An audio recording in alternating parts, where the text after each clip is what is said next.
години, во ваше време така било, вака било.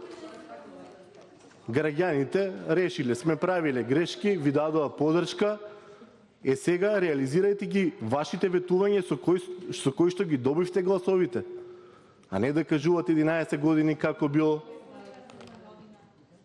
Вие зборевте за општина Неготино, што направила во овие 3 години, каде се раздолжила, колку била должна.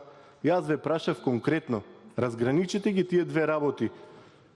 Парите од прошлиот ребаланс на буџетот, конкретно зашто се наменуваа, а не да ми зборувате за вкупниот буџет на општината. Знаете ли колкав е тој буџет?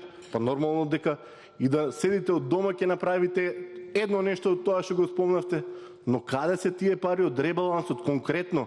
Зашто ги потрошивте од ребалансот, не од годишниот буџет на општината? Дали помогнавте во нешто или завршија за приватни гозби? Дали осетија граѓаните помош? Дали купивте болничко возило за Неготино? Дали некој доктор пративте на едукација за да има кој да ги лекува и пациентите? Тоа дали го направивте?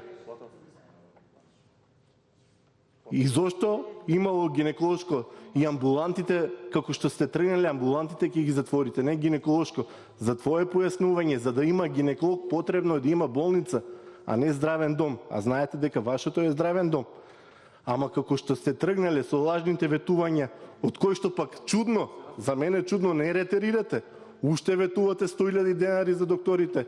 Ке нема еден доктор, ке нема ни здравен дом. Вие упорно одите во тој правец, а вашите ке планови на вашата ке влада брзо ке завршат.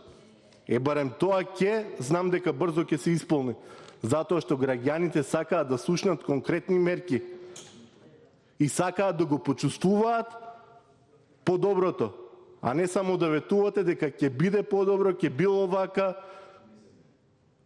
Тоа е одговорот.